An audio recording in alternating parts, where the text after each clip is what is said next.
Sometimes you just need to take the slips out and bowl defensively. And you also need to be careful with your computer's defense as well. If you need a VPN, go Nord. NordVPN.com/Kimber to get a 2-year contract with a discount, plus 4 extra months and gifts in some markets. It's completely risk-free with Nord's 30-day money-back guarantee. The link is in the show notes. So put in some dot balls and turn them into maidens via NordVPN.com/Kimber.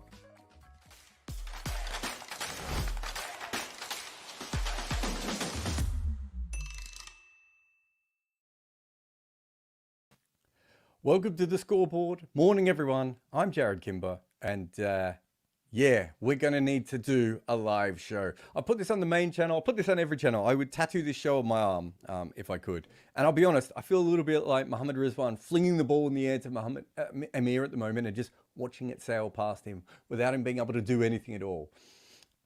Because my mind is fried, and that was just an incredible game. And even if Pakistan had managed to win at the end, it still would have been an incredible game. Even if USA had held on the first time, it would have been incredible. Even if Pakistan hadn't bowled 18 runs in the super over with one boundary, which we will explain, because that's the whole thing. I want to explain how incredible this game was from beginning to end and how we got here. Not spiritually, maybe morally, I don't know, certainly emotionally. Anyway, both teams lost this match from great positions. USA were so on top in that chase, absolutely cruising. And there were times when Pakistan was batting and they were absolutely cruising in their innings as well. And then Pakistan got completely on top. It fell apart. Both teams were panicking. Both teams choked at different times.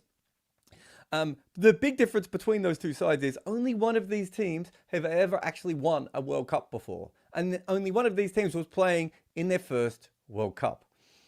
The USA just beat Pakistan, and it will need years and years, maybe decades of analysis to fully unpack what happened in this game, because this is quite clearly one of the biggest upsets in the cricket of history that we have ever seen.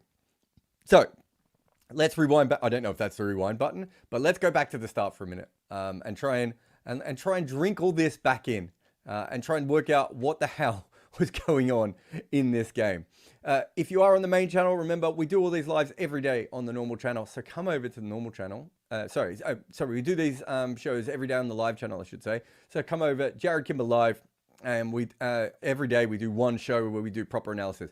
I can't promise proper analysis here because I feel like I'm still out there in the field involved in this game at the moment. But I'll do the best that I can to try and work out how the USA beat Pakistan in this Cricket World Cup. Let's start with the catch of Stephen Taylor.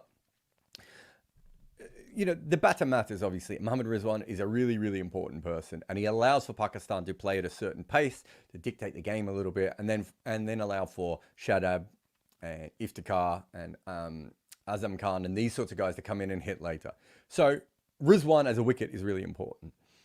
But it's more about the actual catch. It just looked like it was a ball that was past Stephen Taylor. And we know he's a very fine cricketer and, has played in the CPL. Has been playing in the USA for a long time. He's one of the few USA players that, most people know.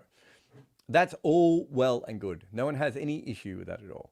There's a big difference between that and the catch that we just saw. That was an absolute world-class catch and really set up the rest of that innings for the USA.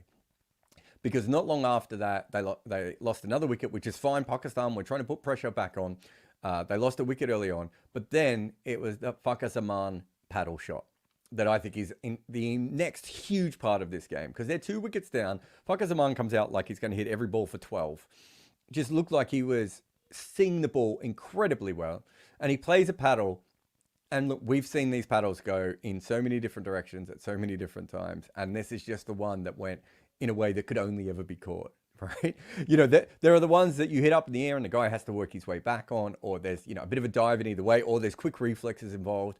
And just every now and again, you get the paddle where the worst fielder in the world, which is, well, at least the worst fielder on your side, is fielding usually at short fine leg. And yet you still manage to hit it to them in a way that not even they can drop it. Well, sometimes they still manage you. But 3 wickets in the power play, we all know about that stat. It's hugely important. That puts the USA ahead in a normal game. It probably doesn't put them ahead in this particular game Certainly not with the markets. Some wind predictors had them ahead, but I think that was a bit optimistic at that stage. But it puts them ahead of the position they thought they would be in. But we talked about this beforehand. One way that USA can put pressure on teams, other than the fact that they're good at hitting sixes and they have a lot of guys down the order who can do that, is that they're very good in the power play at getting wickets. And, they got wickets. I actually thought perhaps their best bowler in the power play was, what's his name? Net Travelka. Who obviously will come back later. We will mention him again. But I thought he was absolutely fantastic in that power play as well, just moving the ball around. And it didn't swing like some of the other days that we've seen in these games, right? It wasn't swinging around the corners, but he bowled accurately enough and kept the pressure on enough to just make sure that Scotland's playing the other game. That's also there. To just make sure that Pakistan had to keep taking small risks, right? And throwing their bat around occasionally, and going at the other end, which are probably things that they weren't massively looking at doing at that stage. And so we know that the Pakistan's first 6 overs is usually where they try and build that big block, and the USA are very good at striking. And so taking away Pakistan's beginning was really, really huge, right? And I love the fact that, they also mixed up pace and spin. I think it shows you how much cricket has changed, that USA as a cricket team are in a World Cup and then they will open the bowling at home with spin against Pakistan. Like, there's so many layers to that I cannot possibly unravel right at the moment. Let's go to Babar Azam.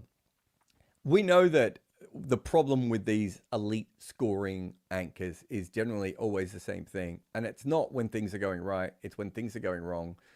They sometimes just get a little bit caught, right? They get a little bit too defensive and everything else. It's a phenomenal innings when you go back and have a look at what Babar Azam did.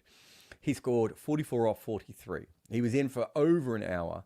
He batted all the way through to the death. And he hit 2 sixes. And yet, that strike rate is 102.32. And I think it's important to use the full decimals on this particular one. That was a slow innings. Now, there were many reasons for that. And a lot of that has to go back to the way that USA bowl, the way they mix their bowls around, the pressure that they put on at the start. But when it comes down to it, Babar Azam is too good a player against the United States to be a negative in strike rate for that long. And when he did want to come down and attack the spinners, he looked like he had, no problem doing so and hit some big hits. It's just that there was a perfect moment that I saw where he hit a 6 at the start of an over, and it might have actually been against Jasdeep Singh, not the spinners. But he hit a 6 at the start of the over, and the next ball was a full ball outside off stump that he could have attacked again. And instead, he intentionally hit it for a single. He doesn't think about T20 cricket in the way that other people do.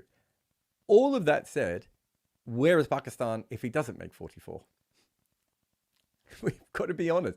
It was a slow innings. He did take up over a third of the innings for only 44 runs.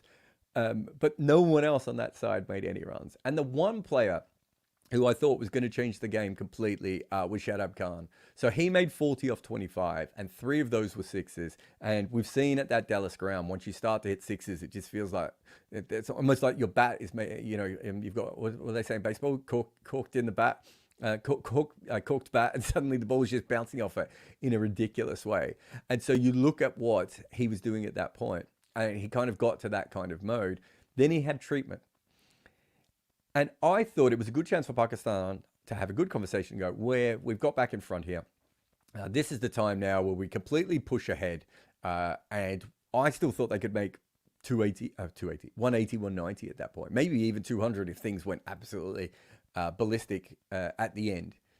I've seen mixed results of USA bowling at the death. So I thought there was a chance that they could just get on a roll and absolutely go down. Instead, he gets treatment. And if I remember correctly, and to be honest, I don't remember correctly. But the next ball, he scoops the ball from a bad ball, from what was that boundary ball, maybe even a 6 ball, and he sweeps it. And again, he finds short, fine leg. And that was a huge wicket. But it was more of an impact because the next ball, they lost another one. Azim came out and had a bit of a lazy shot first ball, which sometimes happens, especially against spin bowling. And suddenly they had lost 5 wickets and they were in the 13th over. So just at that point when they got back on top, they looked like they were about to score really quickly. They had to rebuild again. And if you have a look at that stage, you can understand why Baba Azam went to the position that he did. That doesn't really justify how slow he batted, but that's cricket, right? You lose a couple of wickets and players will quite often naturally just slow down. The big thing I think for the USA is their ability to get wickets all the way through the innings. So yes, the 3 wickets at the start were really great, but we've seen associate teams do that before and not be able to keep up the pressure. The 2 wickets in the middle, there was one really good wicket and one kind of bonusy wicket in Azam Khan. That was really cool. But then they chipped in with a couple more later on as well. Every time Pakistan was about to explode, they had to rebuild, and it just kept happening consistently all the way through. And so in the end, Pakistan end with 159. I think the pass score on that wicket was probably around 180. 159 was less than that, but you then look at the bowlers that Pakistan have and the USA's batting lineup, right? So one thing I know from someone who worked briefly for minor league cricket, I got my minor league cricket shirt on today with me. But one thing that I know from working in minor league cricket is there aren't a lot of quick bowlers in the USA in the lower levels. Ali Khan is a complete outlier. And so how they are going to handle the bowlers that at 85, 90, 92, 93 miles an hour, that kind of level of bowler, that was the big question, right? And the other question was, the ball didn't do a whole lot at the start of the game, but would it do a little bit more for Pakistan? And at high pace, was that going to be enough? Then Pakistan came out to bowl, and at times they looked like they were chasing wickets. At times it looked like they weren't really sure what their best ball was on this pitch. And because of that, they really didn't start well. And it allowed the USA to get into their chase. They didn't have to force the ball away because they were given opportunities to score so regularly. And so by the time Stephen Taylor went out, they'd put on about 30 or 40 runs, 36 runs in 5.1 overs. Not huge. They hadn't taken the game away, but they had gotten into the game. You see sometimes when a team, we saw Oman versus Australia, they get into a chase and they go, look, that total is gettable. A lot of things have to go right for us, but it is gettable. And then they go out and they're a little bit nervous because of that opportunity to win. That wasn't what we saw with the USA, right? They eased their way in. They were comfortable. They were facing, Shaheen Afridi and Muhammad Amir and Naseem Shah, and they got themselves into their innings. I thought Naseem Shah was probably the moment where it changed a little bit back, because at that stage, he did look a slightly different kettle of fish, as a bowler. But there was also things that still went the USA's way. Andreas Sues got an edge that didn't carry, right? You're facing the fastest bowlers that he's faced since he was probably, facing some guys back in South Africa consistently back when he was younger, and probably faster than that, if we're being honest. And he gets an edge and it doesn't carry. Like, sometimes things just go your way. And him and Monang, they took the score from 36 all the way through to, did they get to 100? 104. That's a big partnership in a chase of 160, right? That's a really big partnership. And that does 2 things. One, everyone who comes in later just has to play cameos. And that's such an important thing in associate cricket. It's so hard to expect all these players to play their best innings ever. Generally in associate cricket, what we tend to see is teams just put themselves into a position where one player does something really great and then everyone else can do the cameo. In this case, it was a partnership. And then from then on in, everyone else doesn't have to carry a massive load. So Pakistan do fight back, of course, at that point. And they get both of those guys out when the score's on about 110, 105, respectively. I think that's about right. But the ball was changed. And I think this is really, really interesting, this part as well. Because when the ball was changed, Pakistan managed to get the ball to reverse almost instantly. I think Rusty Theron might have some conversations on Twitter where he needs to talk about that a little bit. But there's absolutely no doubt that that ball started to reverse really, really quickly afterwards. And it never went violently, of course. It was more a gentle fade for a lot of those deliveries. But when you're facing bowlers at 85, 90 miles an hour who are reversing it, and you're not used to, at least one of those things, but certainly the combination of those things, It really does play a big part. The problem for Pakistan is that their bowlers started to put pressure back on, but their fielding and their wides did not. So altogether, Pakistan bowled 7 more wides than the USA. Sometimes that doesn't mean exactly what you think it means, because there was a small boundary on one side. They might have been trying to bowl to that boundary by putting it out wide, and because of that, they went for a few extra runs. But they were willing to do that to build up dot balls. But either way, they built a lot of pressure on the USA through singles and dot balls and got it back to a favorable mathematical chase for Pakistan with the bowlers they had to come. And that allowed for them to get back in the game. But the fielding and the wides certainly was a reason that the USA stayed there. And I also thought that they had a chance. They had 2 chances, USA, to bring in Corey Anderson. And I think the first wicket was the 15th over. Was it 13th over and then the 15th over? So 14th over and the 15th over. That's 2 pretty good positions for Corey Anderson to come out. He could have been a runner ball after 2 overs. And then all you need is him to hit a couple of big shots. And then suddenly they're massively ahead in that game. And that's what they needed. They probably needed guys to muscle it. And instead at that stage, you had 2 guys who were really more looking for singles and twos. And that is very hard to do off reverse swinging bowling from, bowlers of that quality. But the big issue really was that there were wickets in hand. And so the USA never had to panic until it got to that last over position because of that. And that goes back to Pakistan's biggest weakness that we've been talking about probably for a couple of World Cups now. Well, no, yeah, ODI World Cup and a T20 World Cup, which is Pakistan no longer have the spin bowling that they once had, right? They no longer have the ability to bowl spin and take wickets. And Shadab Khan, he bowled 3 overs for 27, and Iftikhar Ahmed bowled 1 over for 10. So they didn't bowl economically either. If Imad Wasim was available, maybe he would fit in, but that would have obviously changed Pakistan's pace bowling lineup a little bit. So who knows if they would have gone for that. But it would have allowed them one more bowler that could have locked down parts of the game. And had they been able to do that earlier, that would have put more pressure on USA to play big shots, which might have meant more wickets trickling in. Who knows?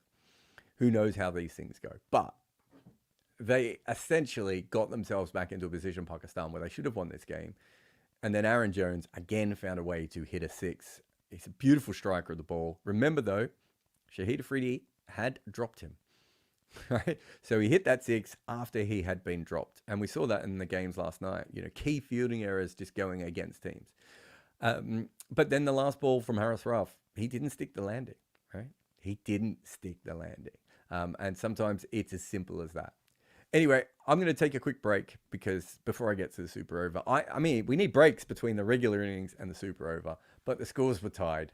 What a comeback it was by the USA, but what a comeback it had been earlier by Pakistan as well. When we come back after the ad, I will try and explain the super over in the best way that I remember it, but it is also worth noting by that stage that my brain had completely and utterly turned to mash. Remember, if you're seeing this on the main channel, we just threw this up on the main channel randomly this time, but we do all these lives on Jarrod Kimber live. Go over and find that on YouTube, and we have been doing a live for every day of this World Cup. And if we're being honest, we've been doing lives several days of this World Cup because after some really good games, we've been going live as well. So yeah, sometimes I've been going live 3 times in one day. It's like a Crowded House song in here. Good Areas is our other YouTube channel, and twice a week it covers the great cricket stories from today and from 200 years ago, like how a late 1800s blogger decided which games were tests, and that actually stuck. Also, why Ishant Sharma was one of the biggest comebacks we'd ever seen in our sport, and whether captaincy affects batting. For all of this and more, go to Good Areas twice a week. In cricket, we protected our groin a full century before we looked after our brain. So don't be like our sport. If you need a VPN, go Nord. Use nordvpn.com/Kimber to get a huge discount on your NordVPN plan, plus 4 additional months for free. It's completely risk-free as well with Nord's 30-day money-back guarantee. The link is in the show notes. Cricket wouldn't be the same without protection, and neither is your computer. Use NordVPN today. And just one more kind of live ad, I suppose, is that my new book has been released that you can go and find on Amazon at the moment. And hilariously, it is about the biggest upsets in cricket, but it's more about them or as they relate to England. So, what it is like for teams to beat England for the first time, how did they do it, what sort of impact did it have on their cricket? It's all the way from the 1800s through to Afghanistan beating them at the last ODI World Cup. We did it as a podcast series. This is kind of a a little bit more information on each of the games and or the situations that we have. So, we might need to do one for Pakistan as these random sides keep beating Pakistan. But if you do get a chance, the link is in the show notes as well to Amazon, but you can find it in other places as well. But let's get rid of that ad for a minute and come back and finish this with a super over. So, I've got many theories on the super over, some of which kind of came true today and some of which didn't. Quite often, the team that has expended more energy to get back into the game is the one that struggles a little bit in the super over. So I thought USA might struggle a little bit there. But then another one of my theories came in, which is if you hit a boundary early in the super over, it really does free you up a little bit. And it frees you up from a couple of things. You're not chasing as much. So you see a lot of super overs where there'll be like a dot ball and a single off the first two balls. And then by the third ball, guys are just swinging so hard that they're losing their shape. Their head is falling over and they're really trying to slog rather than just sit in their crease and whack the ball away. And that's a huge issue, obviously, at that stage. Whereas if you hit a boundary early on, and they backed it up with a 2 as well, what it allows you to do after that is if the ball's there to hit for a 4 and a 6, obviously you still try and do that. But if it's not there for a 4 and a 6, really what you do at that stage is you can get a bunch of 2s, right? And if you can get 2 or 3 2s on top of your 4 or 6 from the start, you're now looking at a double figures over. And once you get to a double figures over, you're giving your bowler a really good chance on the other end, right? You want to be probably plus 12 or plus 14, but even if you can get to 12, that's a huge thing. That's not exactly what happened in this over, but there were parts of it, and I thought that it allowed Aaron Jones to wait for a ball to be in his area. But what the hell happened to Pakistan in this over? They completely lost their cool. I thought they obviously went full and wide, and the reasoning being there that meant that the ball had to be dragged to the longer boundary. That makes a lot of sense, and it's exactly what the USA tried to do as well. But Mohammad Amir didn't quite nail them. The problem was he was bowling wides, and then Mohammad Rizwan was struggling to take the wides, and then they were getting extra runs. So each wide was worth double what it should have been. That is crazy. And then the other thing that probably happened to Pakistan at that stage was that the umpires called them all. Even the ones that maybe the line ball and could have gone Pakistan's way went USA's way. And if you look at the next super over, there was another line ball one that went the USA's way that could have gone Pakistan's way. So suddenly everything was going. They didn't really seem to know what they were doing in the field. And then we had that, ridiculous situation where Mohammad Rizwan is trying to throw the ball back to Mohammad Amir because the USA batters are out of their crease, and it ends up going over his head. And because of that, they get an extra run. Like, it was just absolutely shambolic. You should not be able to score 18 runs. I think it was 18. I would have to go back and check now. Doesn't come up on normal scoreboards, does it? Whatever they had to score in the super over, that I should have looked at before I came here, you shouldn't be allowing that many runs from one boundary. But it was just one of those overs where the theory they went with didn't quite work, and then the execution from the bowler and the wicketkeeper and the fielding in general was not up to scratch. And so it was really, really poor. And so it meant really that USA got a total without having to panic or overhit or anything like that. However, there was still a big chance, of course, in that super over of the USA struggling. They went with their left arm bowler over Ali Khan. Ali Khan's clearly the better bowler out of the two of them. He's played in the IPL. But they went with, this engineering, I want to say student, but I don't think he's a student anymore. I think he has a job. But traditionally, they went with Saurabh Netravalika, bowling, again, left arm, but slower than Mohammad Amir, wide balls. And they just got ahead of the count, right? Once they got ahead of the count a little bit there, that was a huge problem for Pakistan, and they never quite managed to pull it back. And so the bowler kept the ball just on the right side of the wide line, and the wicketkeeper, Monak Patel, the captain, took the ball. And that was a huge difference in the end, but from what we saw in the first Super Over. Both teams went with a very similar plan, but it didn't quite work for both of them for a couple of different reasons. So then it comes right down to the end, and the last ball from Netravalika was just better than Haris Rauf's last ball. Right? Now, one guy was trying to defend a 6 and the other guy was trying to defend a 4. It's a slightly different situation. All these things are, very fair. Although I suppose Haris Rauf also was trying to defend a 6. But you know what I mean. But the truth is that one guy just executed and the other guy didn't. And when it comes down to it, that's kind of the difference in those last, in the last over of the game and then the last couple of overs when you look at the Super Over. And that is why the USA won. However, I want to talk about one other thing here that I thought was absolutely wild. And it probably won't be talked about a lot, but I want to talk about this a little bit.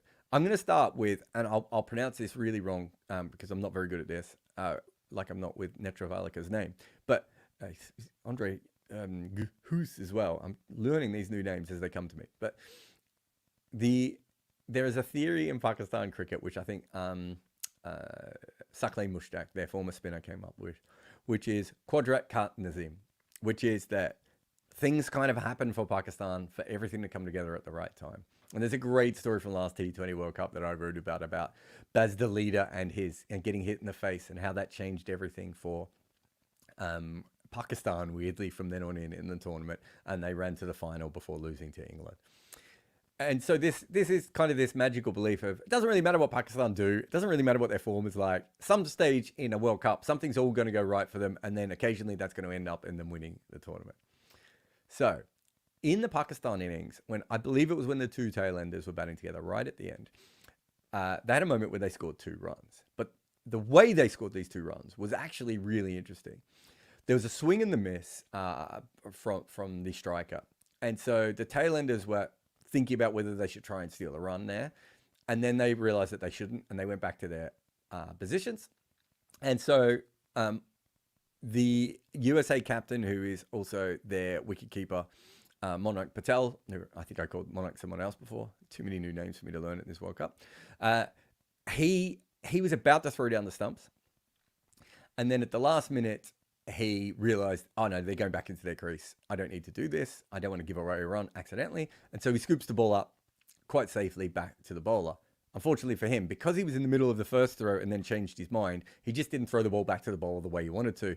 Goes over the top, and Pakistan's tailenders steal 2 runs. However, the umpire then decides that the keeper had abandoned his throw at the stumps and wasn't throwing for a run-out chance and wasn't throwing because the ball was live, but just to pass the ball back to the bowler. He was essentially what the umpires were saying at that point is that the wicketkeeper was passing the ball to the bowler, which in cricket terms means the ball has gone dead. You could have read it both ways. I think the umpire probably got this right. But I would see other umpires who'd be like, I don't know, you were kind of halfway through this other throw, and those guys were a little bit jittery around their crease. And so we're not sure. But after a conversation, they decided, no, the ball was dead. So the 2 runs were taken off Pakistan's total. But why this is more funny is because, of course, in the Super Over, they ruled that Rizwan was passing the ball to Amir while the game was still live, and that he was thinking about a run-out chance, or the players were still out of their crease, which I would have to go back and have a look. So if you think about it in some ways, Pakistan stole 2 runs and had to give them back, and so lost them, and USA stole 1 run. But why this is more important is, of course, the game was tied. And Pakistan ran 2 extra runs, and they didn't go to them. So to get back to Saqlain Mushtaq for a moment, what is the anti-Qudrat Kat Nizam? Right? Is that what we just saw? Did we just see them lose this spectacular game because of a weird, archaic law of cricket that most cricket fans don't even truly understand? The whole idea of when the ball is dead and when the ball is live and how the wicketkeeper passing the ball back to the fielders or the bowlers plays a part in this. It's like a murky, weird conversation that I would say most people I've played cricket with don't understand, let alone cricket fans in general. So what did we see? Is this it?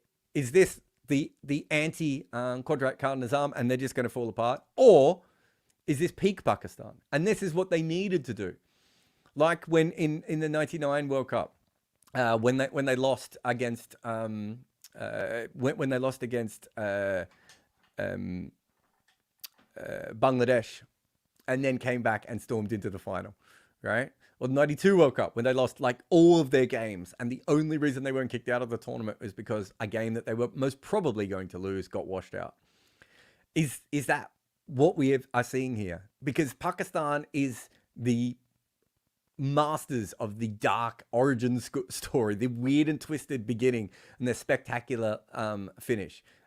And can you get more spectacular than Pakistan losing to the USA? And the USA now, let's focus on them, because what an effort this was. Their administration is in complete disarray. Their Major League Cricket, which was the big thing that's supposed to save cricket in the USA, like almost fell apart as it was coming together. We have seen them beat teams, test teams like Ireland and Bangladesh of recent times, but we've also seen Mustafizur Rahman run through them. USA really should have lost that game to Canada. Right? If Canada bowl again with that new ball under lights, they probably beat the USA. There are so many ways that USA cricket has shown signs and fallen apart, whether it be competitions or hosting cricket games or their own form or players that they have access to. Not to mention the fact that there are so many good young US players who come through and just disappear and don't quite make it to the next level. Like USA cricket has been great before. We know about Bart King. We're going to be doing a video on Bart King and USA's history in cricket in a couple of days. They have a proper history of cricket. They're involved in the games. Benjamin Franklin owned a set of cricket laws. George Washington played a version of cricket. It was a part of the media and talking about society in the 1800s in the US. And then it just fades away, right? And it fades away pretty much from then, from 1908 or whenever it was the last time they toured England and did quite well, all the way through to now, where they beat Pakistan. And of course they beat Pakistan, because in some ways beating Pakistan is the best way to start your journey into the next level of cricket. Ask Ireland, ask Bangladesh, right? Beating Pakistan is more dramatic and more fun than beating any other side. England is the spiritual one you want to beat, and Australia and India are the two really important ones eventually, right? But Pakistan, they're the firecracker team. That's the team. And they're the team that give you a chance. Go back through this game. There were times where Pakistan was well on top and they kept giving USA a chance. And look at this team of semi-amateurs, of guys who play minor league cricket, you know, who are shipped around a few weekends of the year, guys who've been in and out of the USA team, guys who were overlooked for the USA team, amateurs, semi-professionals, former professionals from other countries getting second chances, you know, guys who have grown up in the USA, guys who've come from other countries. They've all come together to produce this incredible T20 game. And it was an absolute pleasure to be able to watch it. I really did enjoy it. And I think I would have enjoyed it even if Pakistan had got over the line.